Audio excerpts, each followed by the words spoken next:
Oh, happy Friday. Welcome to the stream. Feel like I'm getting grayer by the day. Guys, we got a lot to talk about. A new dangerous era could be starting for the modern monetary experiment as Trump looks to take full control of the Federal Reserve. A dangerous precedent for certain. We have a lot to discuss. We have the newest information on U.S. rare earths deals. We have Bitcoin charts. We have Ethereum charts. We got all kinds of fun stuff. It's going to be a great time. So hold on to your pants, everybody. Let's get into it. Answering your questions second half of the stream. As always, we'll grab a few of those as we go through too. You guys are always asking great questions. So I appreciate your time. Let's get into it. Let's hit this. So I know what you're thinking. What's the world's smartest man doing? Well, the world's highest IQ claimant says the bull market has begun buying Bitcoin daily.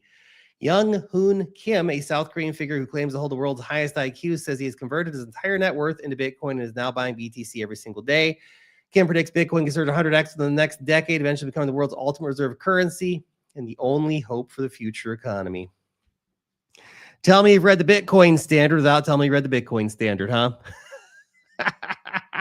Hey, if it's good enough for the world's smartest man, it's good enough for me. How about that? Oh, boy. I guess he's going to look pretty dumb if we have a bear market in 2026, huh? Oh, boy. Okay. Serious news now, guys. President Trump is reportedly considering making Treasury Secretary Bessent his top economic advisor if Kevin Hassett becomes the next Fed chair. This would be in addition to his job as Treasury Secretary. A new era of financial policy is coming. Okay. Sightbringer breaks down. Said if this is accurate, it confirms the structural shift we have been modeling, putting Bessent as Treasury Secretary and the top economic advisor, and Hassett as Fed chair would be nothing less than a total inversion of the post-2008 monetary regime. This is a regime rewrite. The Fed would go from independent guardian of stability to a liquidity instrument aligned with the executive branch. You have to understand what a monumental shift is. And now look, you don't have to love Jerome Powell, but Jerome Powell, for better or worse, and I think he should have lowered rates a lot sooner, has been operating on the mandate that he thinks that he has to operate on. Has he played a little bit of politics? Of course he has. He's human. But overall, Powell has not been a terrible Fed chair. Okay, just FYI. The most important thing is that he's been independent. Despite Trump calling for all these, you got to cut rates, Jerome. No, Jerome's just been sticking to his guns, doing what he thinks is right, for better or for worse. Okay? This changes the game in such a significant way. You are basically bringing the Federal Reserve under the direct control of the executive branch of Trump. So when Trump calls up Hassett and says, jump, Hassett's going to say, how high, sir? Okay? They're going to print. They're going to lower interest rates like crazy. And the eventual hangover from this is going to be so crazy. But until then, we ball. All right. Anyway, continuing. The Treasury would become the ideological center of economic policy once again, just like the 40s and 50s. That era ended with the rise of pure central bank dominance. This would reverse it. One, the combination implies coordinated policy to manage debt, liquidity, and growth simultaneously. Bessent understands one thing extremely well. You cannot shrink a debt load this large without blowing up your system. You can only outgrow it or inflate it away. Hassett understands political economy better than any Fed chair in decades. Together, this points towards a return to financial repression, liquidity engineering, growth-first policies, soft cap on yields, implicit QE structures, Treasury-Fed coordination reminiscent of World War II. This supports asset prices. It supports risk. It supports Bitcoin. It does not support savers. It does not support fixed income holders. And it does not support austerity. This would be a world where owning assets is survival and holding cash is slow death. The markets will pretend to be confused and realize how bullish this actually is for risk assets. Why? Because the era of higher for longer would structurally be over. Hassett as Fed chair equals a political Fed. Bessent as Treasury Secretary plus top economic advisor equals liquidity Fed. Together, they give Trump the ability to run a coordinated macro regime, lower real rates, higher nominal growth, dollar managed through policy tools, deficits not treated as moral sin, controlled inflation tolerated. This is exactly the macro environment that Bitcoin thrives in. This is not just policy, it's ideology. Power represents the post-GFC global financial crisis worldview. Independent Fed, inflation hawk signaling, balance sheet normalization theater, market discipline through rates. Okay, that's what we've had. Again, Jerome Powell has been doing the job that he was given.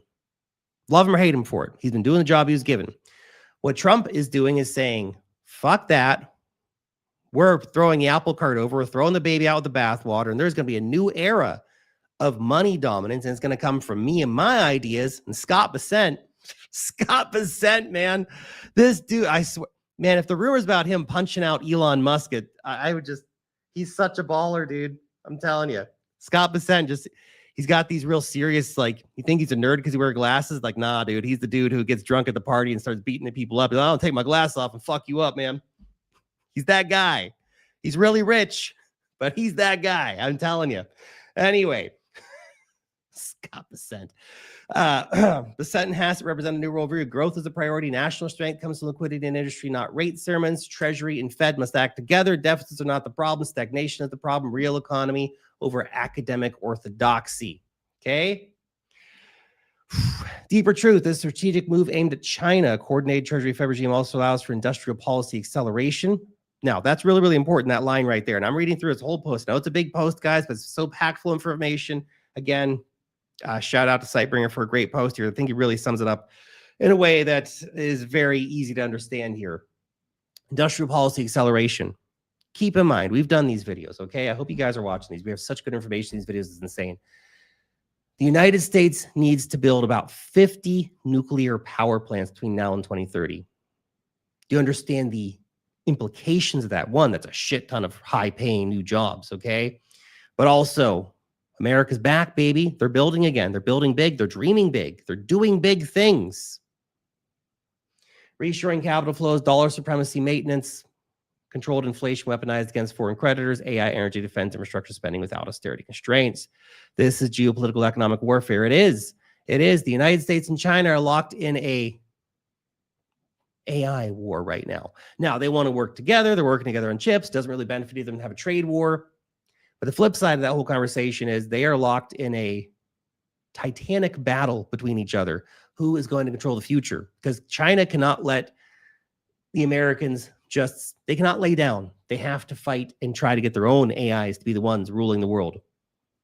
Anyway, that's all very interesting. I hope you appreciate that. Rate cut probability hits 94% for December 10th. Good. ADP data came in. Employment fell by 32,000 in November, despite expectations of 5,000 increase. Good, good. Rate cuts are coming. Alex Drew posted this. HSBC on rates, either bear or bull, steepen or ahead. Our view is that the Fed is likely to commence net asset purchases concentrated in T-bills from Q1. Okay, quantitative easing is coming. All the big banks are starting to call for QE. There's so much problem in the labor market right now that they're going to start to doing this, okay? We are in a bear market. YouTubers keep denying it. Our alt season was 24. That was again, as the late, if you were here in 21 or 2017, that was an alt killing season for ants, okay? But yeah, most altcoins have been in a bear market since that time. We've talked about that here on the show many times. Joe Carloseri, Russell 2000 on pace for its highest close in history. Things you don't see on the verge of a recession or a bear market. We are about to break out for the Russell, okay? Very interesting. The flip side, Russell's about to break out, go to new highs. Michael Burry, all in on a crash, baby. I haven't seen him this convicted since he was buying shorts on mortgage-backed securities in 2008. Michael Burry says he's expecting a prolonged market-wide sell-off worse than 2000. I think Burry's right. You know what? I think Burry's 110% right. He's just early again. Like he was in 2008, he's early by a few years. Everything we just talked about, okay? Everything we just talked about is the exact reason why it's going to happen. They're going to run things so hard. They're going to lower interest rates. They're going to start QE. They're going to push everything so hard. And then the AI unemployment crisis is going to gather speed and all this kind of stuff. Inflation's going to peak back up, et cetera, et cetera, et cetera. So look, Michael Burry is called 20 of the last 2 market dips.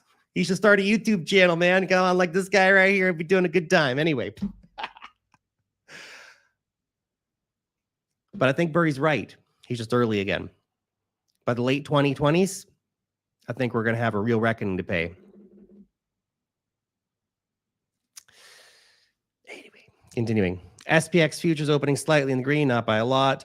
You can see yesterday's candle. We're 2% away from new all-time highs for the S&P 500. Clean spark. We got our daily close above. When we were talking about this trade yesterday, we got our daily close above the downtrend line here. Not a lot of volume on the move, though, but at least a pretty easy validation point. Either the trend continues and it actually breaks out here, or we fall back down below these EMAs. So you have, a pretty easy stop loss you can put in there as well.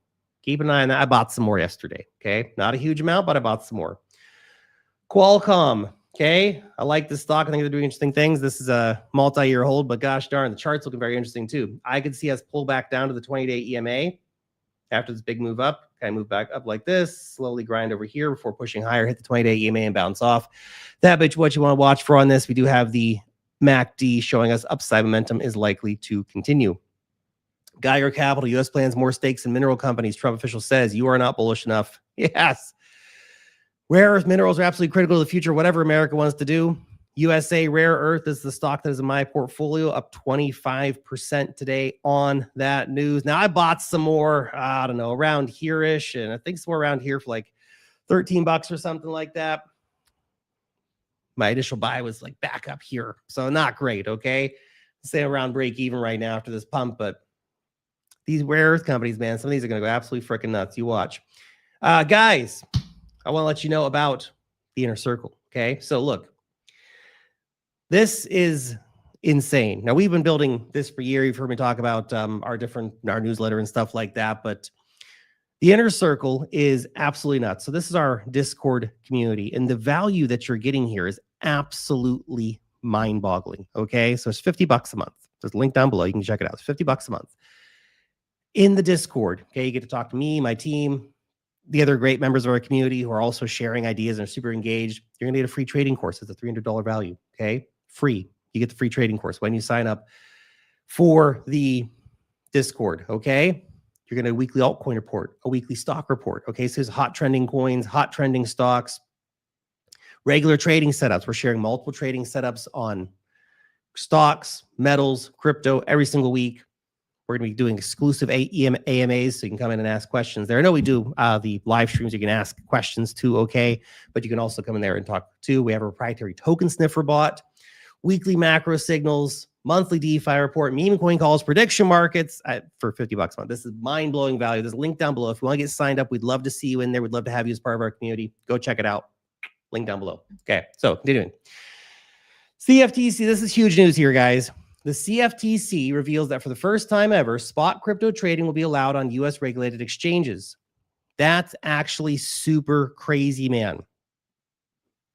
You understand what's going on?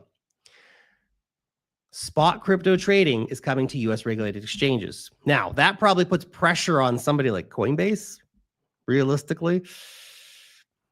Coinbase is a good company. They make a lot of money, and a lot of people are there. But I feel like things are changing. The Coinbase going to up in the app market and stuff may not be the kind of signal that it once was, because people are just going to buy their Bitcoin on U.S. exchanges directly. It's a crazy times living, guys. Maybe I should reduce my Coinbase is my single biggest one stock holding, by the way. Maybe I should reduce that exposure a little bit. I don't know. Anyway, it definitely puts a lot of pressure on Coinbase, in my opinion. But good news overall, because it means more people get access to crypto. So winning, okay? MDB here broke it down. This announcement means the U.S. government is finally allowing people to buy and sell real crypto assets on fully regulated American exchanges, like how stocks trade on the New York Stock Exchange. Until now, spot crypto mostly lived on Coinbase, Binance, Kraken, etc., which aren't regulated in the same way. This is what this unlocks. Institutions like pension funds, insurance companies, and banks couldn't touch Bitcoin before this because it wasn't on federally regulated venues, but now they can. This opens up yet another giant floodgate of capital. You know how crazy this is? That we got in the last week, okay? Last 2 weeks. We can put Amundi in here too. Amundi, the biggest asset manager in Europe. They're in 2 weeks ago. Vanguard, Bank of America, Charles Schwab, and the CFTC News. Plus, Brian Armstrong from Coinbase said that they're working with multiple U.S. banks on new pilot programs. It's crazy, man. Absolutely crazy. Continuing. Mark Moss, ignore all the Bitcoin technical analysts drawing lines on the charts. Zoom out and look at the bigger picture. BlackRock CEO says sovereign wealth funds are buying Bitcoin. They are. We know this. Okay. We know Abu Dhabi is. We know Singapore is. But probably at some point, all of them. Anyway, he's right. Ignore all the noise. Now let's draw some lines on charts here, guys. It's that time of the day. Bitcoin currently sitting right here around the 20-day EMA. As we mentioned yesterday, the volume on this move was a bit lacking. Okay, even the big smash candle up here didn't have huge volume following it, unfortunately. And as we got up here to the 20-day EMA, you can see volumes falling right off. So we still have a MACD uptrend. That's a positive thing. We're currently sitting just at the 20-day EMA. So it's not exactly like it's the end of the world or anything like that. But you want to see over the weekend, 20-day EMA largely being defended, or if we do get any downward price action, you want to see something like this form up where the price only comes down to like 87, 88 or something and then bounces back up, for example. Got to keep those higher lows forming up here, okay? Solana, pretty similar looking situation, rejected at the top end of this channel. We were talking about that yesterday. I got stopped out of my trade on this just by a little bit, of course, as is usually the case. I am taking off the weekend from putting in any more trades. We're going to reassess on Monday morning, see what the markets are looking like. Adam, what's up, man? Nice to see you. Bet your house and life savings. Houses are, it's nice to have somewhere to live. Dog coins do not keep you warm at night, guys, okay? Just FYI. Anyway, let's see. Let's see if we can continue the momentum here and break out of the channel. First attempt at the 20-day EMA retake and the channel break were denied. Now we have to watch again to see if we can take that out in the near future. Currently, I have a SUI trade open. We did get the buy target hit. We'll look at the chart in just a second here. So I got stopped out of my Solana trade. SUI trade's currently open. Let's see how we go. Let's see how we go on that, guys. Now, if you want to join me trading SUI, Solana, Bitcoin, Ethereum, dog coins, whatever your fancy is, check out BitUnix, link down below. They have insane deposit bonuses. Put in $1,000, get 200 back, 2,000, you get 400 back. These insane whale bonuses. Look at this. You can put in 50K and get like $5,000 back. Like, that's nuts. Long the rip, short the dips. Able to anyone, anywhere. That's you. Link down below. Go check it out. Okay. Okay. Continuing. SUI.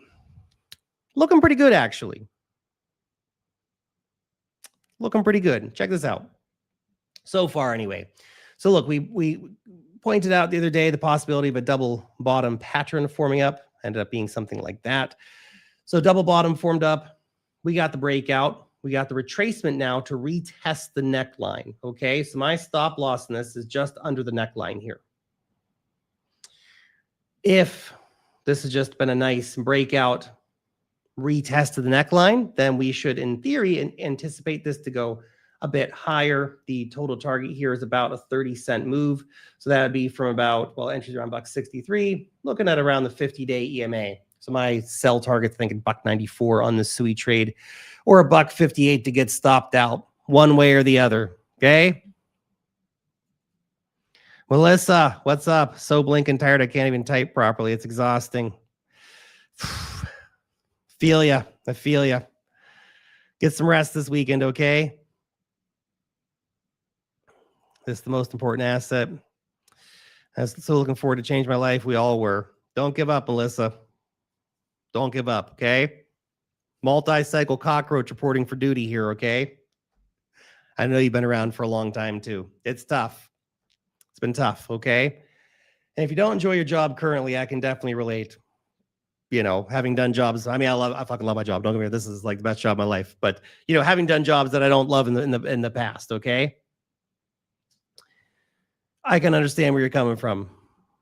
But just keep focused on the journey, you know, keep stacking sats, focus on the long-term investing journey. You know, you're going to accomplish a lot more in the next 5 to 10 years than you probably are giving yourself credit for.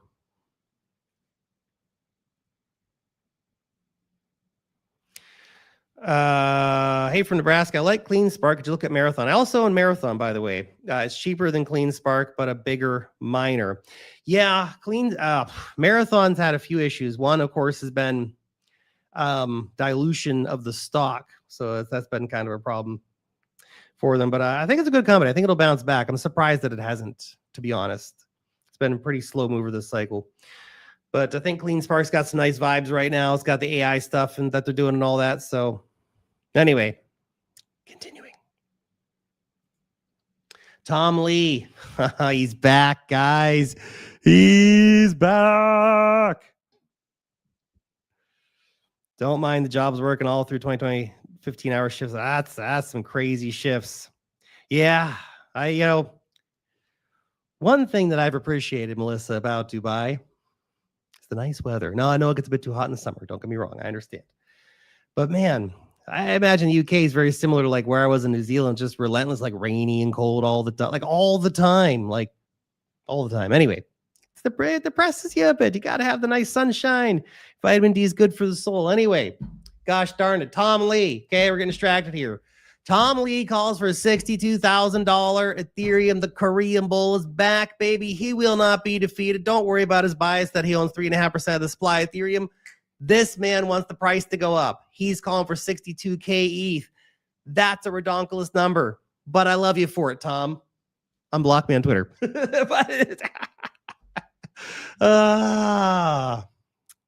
Anyway, he says, if Ethereum's going to become the future finance, the payment rail is the future. And if it gets to 0.25 relative to Bitcoin, that's $62,000. Oh, I guess that means he thinks Bitcoin's going to go to 250K and that Ethereum somehow is going to be worth a quarter of a Bitcoin a piece. I don't see it, man. Tom, I want to believe, man. X-Files, great show from the 90s. Watch the shit out of that with my mom. I want to believe, man. But that sounds like some crazy numbers, son. Anyway, continuing. ETH right now sitting above the 20-day EMA. I see you, Ethereum. What's up? What's up, buddy? Want to go party? What's going on here, man? MACD trending up. That's good. We have RSI breakout. That's also good. And these, by the way, I know we've pointed this out many times before. I think it's very much worth repeating, especially if you haven't heard me banter on about it before. These breakouts come after huge downtrends. Look at this downtrend in the MACD. Look at this downtrend in the RSI. Straight from massively overbought to massively oversold. Straight from massively overbought to massively oversold. Okay? Okay. Now, currently back above the 20-day EMA. ETH bulls. What you want to see is for this to basically turn itself into a big fat bull flag right here, okay? Something like this. Okay? Ideally keeping just above the 20-day EMA or not dipping very far under it, okay? Now, the implication here for a move like that is like $500 higher. So if that does play out as a flag, it's not perfect, don't get me wrong, okay? But if we can consolidate here, push higher, we're looking at potentially a move out up above the 200-day EMA, which would wash away some of the bearish vibes in the market, at least for a little while here. Pepe, ETH beta, not baiting right now. Rejected here at the neckline of the double bottom pattern. Now, it's one I'm keeping an eye on because I like Pepe. I like the silly frog meme, but I mean, this volume has been pretty pathetic on this whole move, which is why I didn't enter a trade. I was telling you guys that, say, hey, we're keeping an eye on this. Let's see if volume picks up. Volume is not picked up. No trade. Keeping an eye on it, though. Okay, chart's open. Virtuals rejected again at the downtrend line here, rejected again at the 20-day EMA. The robotics pump of yesterday didn't do fuck all for crypto coins, but it probably will do something for stocks like Teradyne and stuff like this. Virtuals. Anyway. Okay, there we go. Yo, what is up? Nice to see ya. Doing my Friday morning compounding with Sonic and SwapX. Man, I hope Sonic makes the recovery for you. I do. I like Andre. I like what they're doing over there. We just don't need another layer one. I know Sonic's been around for a long time. Used to be Phantom. The Phantom of the Opera is on your blockchain. Okay. Serious stuff.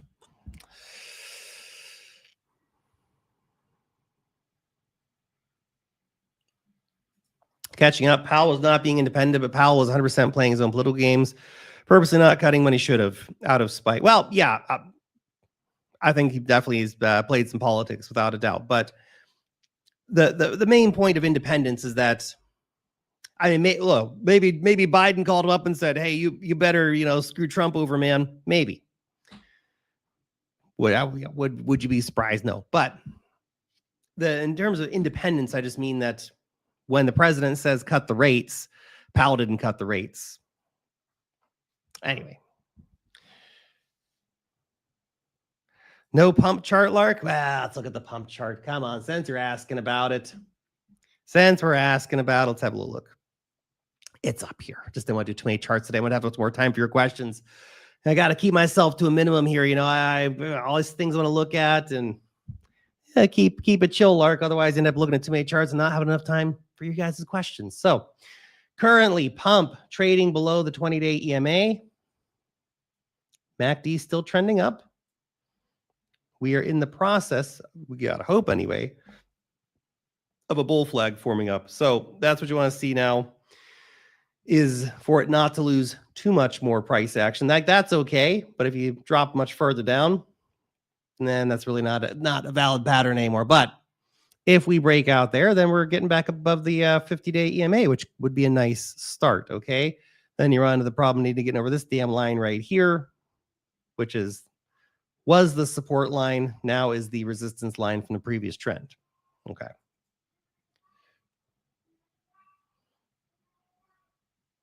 Deploying more, steady Lark. Let's go.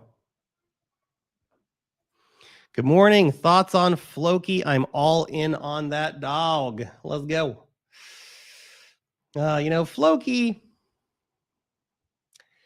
any meme coin right now is kind of out of fashion. And I say that as someone who's still holding a bag of Pengu. Okay, just FYI. Let me see here. Floki on Coinbase. That should be a good chart.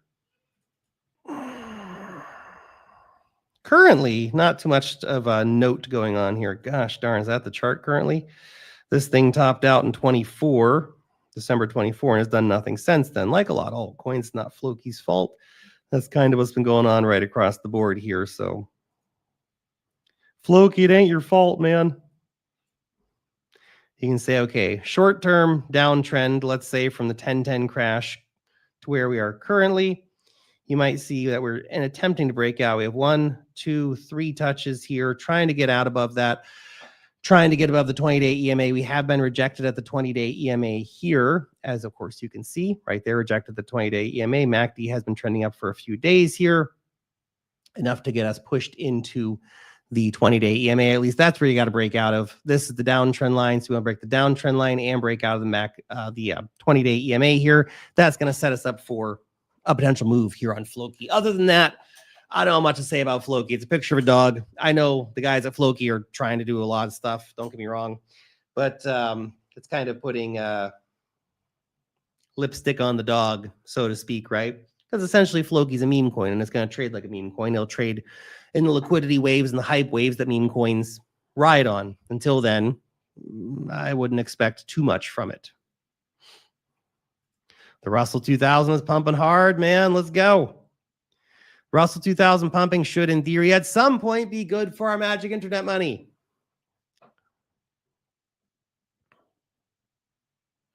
Lark, where do you see Kalshi? It keeps trending. I mean, look, that's the wrong one. Look, prediction markets. Let's bring Kalshi up here. Prediction markets are super interesting. You can see why a lot of money's gone over there from like Pump Fund and stuff like that, because they're just interesting products. You can go in, don't want to call it gambling. You can go and speculate on a whole variety of different things. Giannis Antetokounmpo's next team. Don't have no idea who that is. But there you go. If you're a sports person, hey, there you go. Next U.S. presidential election winner. Man, that's ages out. That's crazy. Time person of the year. AI or Hyunsin Huang. Highest temperature today. It's very interesting. There's so many interesting strategies on the prediction markets. I saw one person is running a strategy basically that they will wait for a market to be, 5 minutes away from close when the result's obvious and it's like, 97% chance that thing's going to happen, and then just buy that. Well, yeah, you only make 3 cents on your dollar, but you're taking very, very low risk. Whereas if you try to get in early and buy something when it's like 3 cents, for example, so you have a 3% chance of the outcome, you can get a very big return on that. It's a 30x return, right? The problem is if you're wrong, you lose all your money. It's very binary. Anyway, I think prediction markets are super interesting. One of the hottest trends in crypto right now. We should probably talk about more. We got it in the Discord. We talk about it in the Discord, but we should probably talk about more on here too. What's wrong with Aptos, Near, Say, and everybody else? Really, there's nothing wrong with them. That's the problem. They're just another layer one. And look, in theory, these are good layer ones. Near is a good layer one. They got their intents. They got all kinds of cool tech rolling out. Good things happening there. Aptos has got all kinds of stuff happening. Okay. Everything has been crushed recently. Everything. The last year has crushed most altcoins in a horrific way. We've had no major altcoin breakout. The only altcoin breakout we really had in the last 3 years was, well, we had a couple. We had one at the start of 24. We had one at the end of 24. We had some vague action, sort of July, August. There's been little waves, but there hasn't been any sort of defining trend that's really stuck around for any amount of time. It's not their fault. It's kind of everything right now. We're having coffee today, by the way. I know. We got the sparkling water here too. Actually, I'm gonna wash that last sip of coffee down with some Perrier.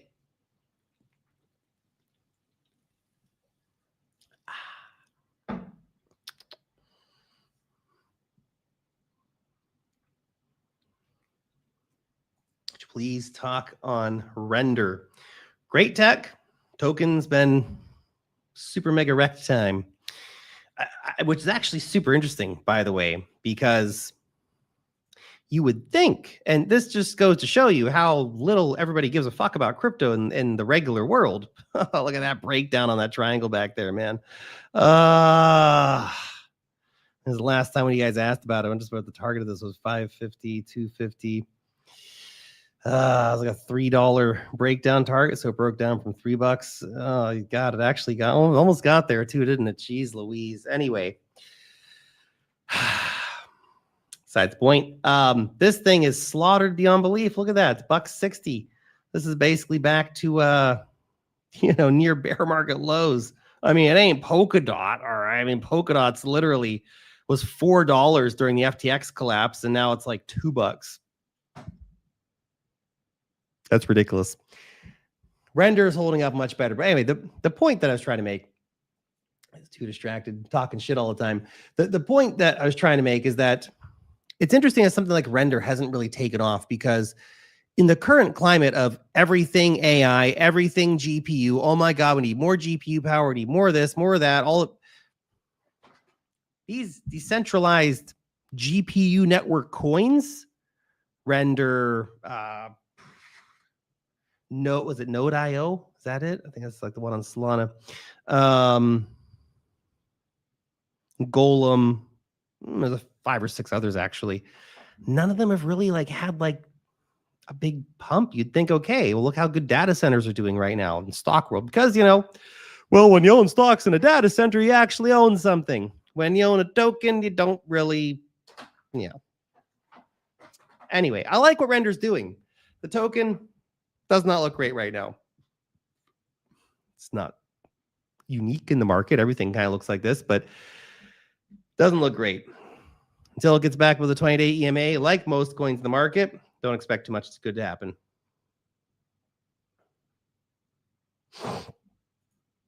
How on earth is ADA? It's actually interesting, because doesn't Sergey also have a beard?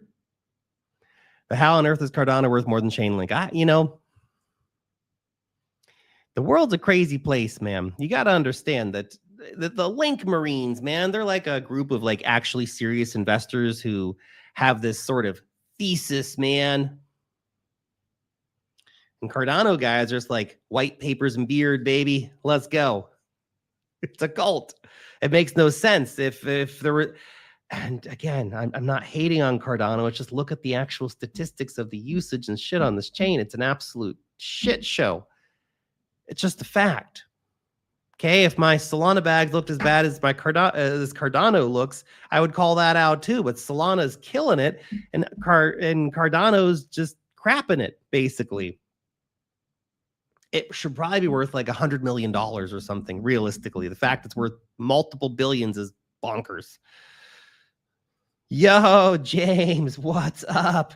Get out of here. That's awesome, man. That's awesome. Appreciate you. Your channel increased by watching age. YouTube thinks our content is old and wise. Well, the gray hairs got some proof there, I guess. Lark, what are your thoughts on pre-sale coins? Have you heard about some coin? You know what? I'm going to look at it.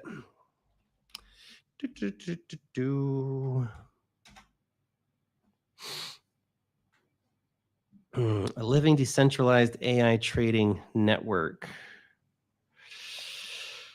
Token pre-sale. I'm not even going to put the website up here. I'm just going to have a look at it. That's the website not even working. Come on, guys. How are you going to scam me out of my... Lame, you got a video. Nobody wants to watch your stupid video. Oh, gosh. Oh, my gosh. No. Look. Okay, let me put the website up here. Look, I'm not here to give financial advice. If you'd like to throw your money away, you may just, instead of investing in a pre-sale like this, you may consider throwing your money out the window. Maybe some of it will black in for you. Okay, just gonna put that out there for you. Look, these guys, and I know literally nothing about them. I'm only looking specifically. I mean, what is this stupid matrix thing in the background? I'm sure they thought their website looks really cool. Anyway, their pre-sale, they're trying to raise. So they've raised what they're saying they've raised is $1.3 million. So they're trying to raise like $7.5 million for some lame token that nobody needs, of course, obviously. Of course, they're taking it just in ETH. You can't freeze ETH if they scam, huh? ETH's nice and decentralized.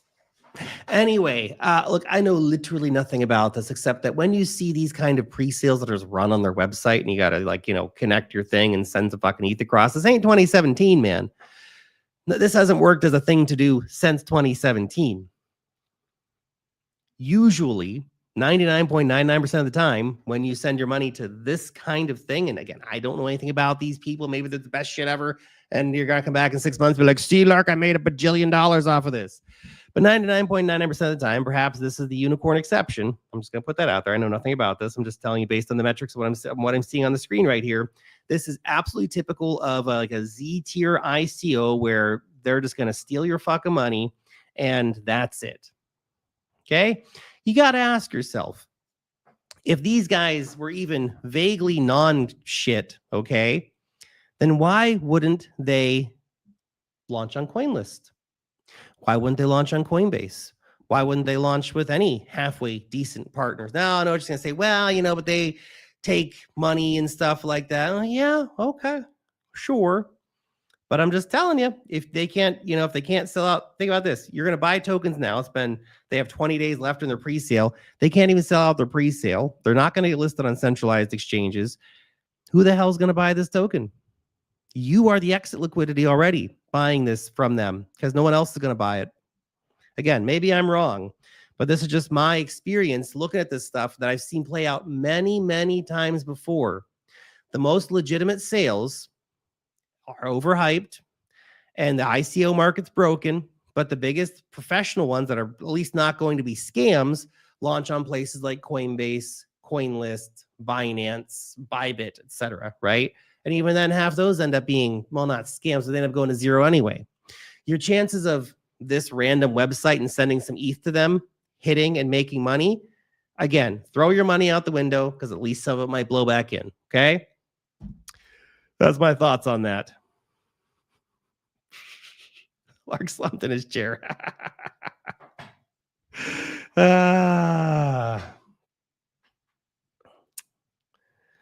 Thanks, man. Appreciate it. Stone photography. Nice. Like it.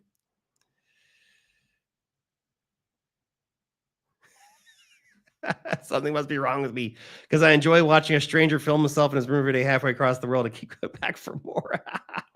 I like your profile. Is that a boat? You got a boat? I like profile picture. Wouldn't say Solana is killing. I mean, you look, well, price action right now. No, but I'm talking like network metrics, right? If you look at the total number of users and the number of like applications and TVL and all this stuff, and yeah, sure, ETH and base, really, and maybe Arbitrum are putting on a pretty good show, and they're still, the big dogs in a lot of ways. But just go if you want to laugh, go to DeFi Llama. Go look at Solana and then go look at Cardano, okay? Then tell me Solana's not killing it. Okay. What are your thoughts on mining returning? Do you mean like mining coins? You can't mine coins anymore. It's an industrial. It's been a long time since you can mine coins at home. Probably the last time it made any sense to run like a home mining setup was 17, 18, maybe 19. Ever since then, it's like literally like, look at the mining facilities now. It's just gargantuan warehouses packed with thousands and thousands of machines. Now, can home miners win? Yes. Do home miners win? Yes. Can you mine if you have dirt cheap electricity? Yes. Certainly you can. But I think for your average person, you're really going to suffer. You got to be an absolute nerd with an electricity price advantage to make that happen.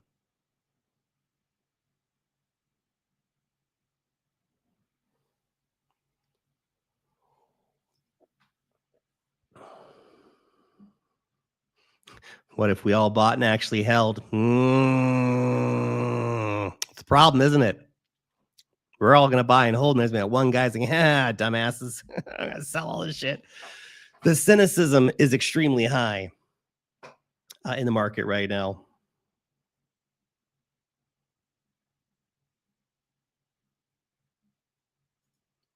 Oh, yeah. I agree. I buy Solana not because, the good vibes. I buy it because I want to make money on it.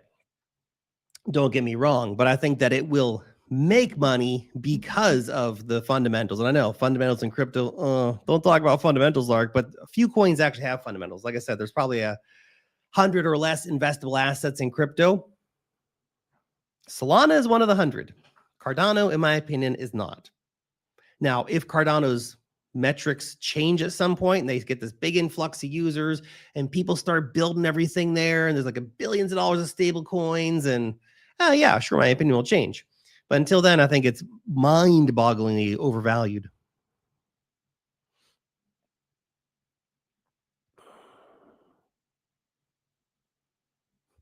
What's your favorite movie? Last of the Mohicans, man. Best movie in the world. 100%. Great film. Daniel Day-Lewis, man. Classic period in American history. Anyway, Pulp Fiction is a good film too. Number 2, probably like Apocalypse Now, man. And of course, you've never really experienced Apocalypse Now unless you watch Apocalypse Now on acid. That's the experience, man. Anyway.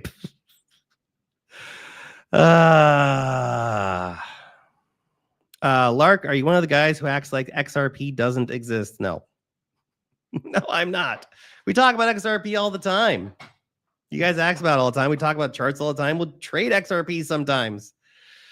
I'm not, I don't hold spot XRP, which I know triggers some XRP maxis. How dare you not hold my sacred coin, Lark? Nah, I get it. I know.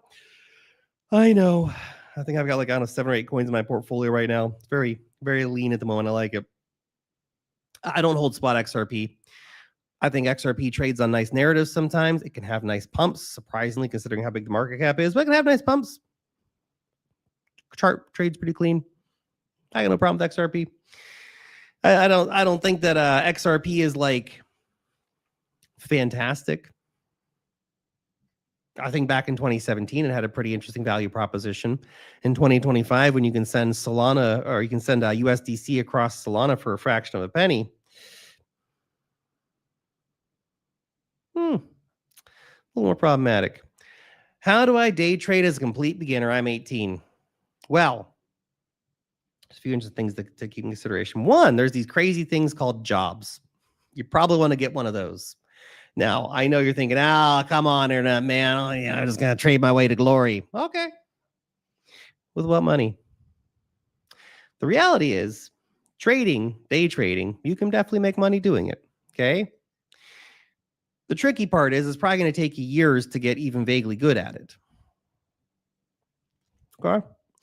And during that time, you're going to want, money to keep feeding your your trading adventure, right? And you don't want to just day trade. You want to actually have assets that you start owning. You want to own stocks. You want to own Bitcoin, property, stuff like that. And I know it sounds like a great, I'll just trade my way to glory. Look, I've looked at these charts, and in the past, I could see that coming. Yeah, it's all great until it doesn't work out. You have to understand it's all about probabilities. People say, technical analysis, all bullshit and stuff like that. No, it's not. Technical analysis is more like poker, right? Every hand that you're dealt has a statistical odd of playing out. You got to try to understand that, and then you have to try to manage your emotions throughout the process. It can be tricky. So before you start day trading, think about start your wealth journey. I mean, great you think about this early on. Don't believe the bullshit you see online about all the people getting mega rich off of trading. Even the vast majority of people who look like they've got really rich off of trading have not got super rich off of trading. They've got rich off of affiliate marketing or selling courses or something, which it's fine. You can get rich off of affiliate marketing and selling courses, right?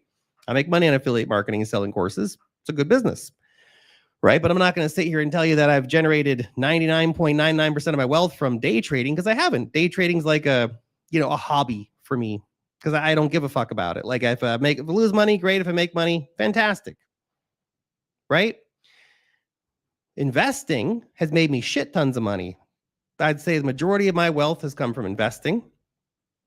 And then after that, my cash flow comes from my business, right? Buying Bitcoin in 2017, and 2018, 2019, 2020, and just not losing it all.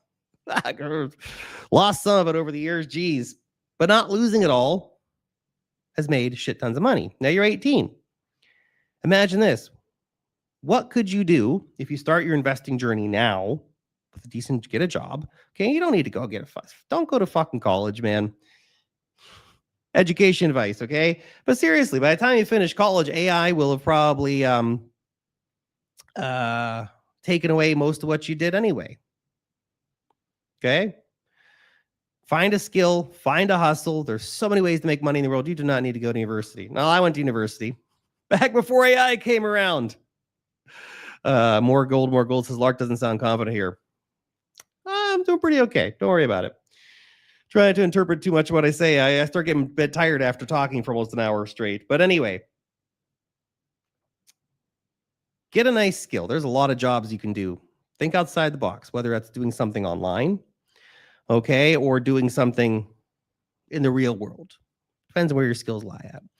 You could be doing really boring stuff, painting houses and stuff like that, making a lot of fucking money, okay? Blue collar jobs can make a shit ton of money if you know what you're doing.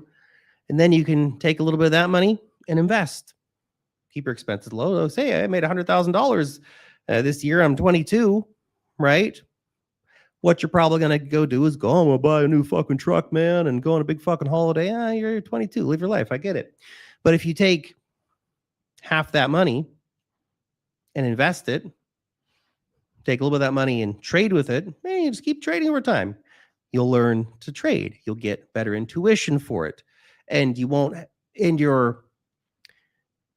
be emotionally less attached to the outcome. Okay?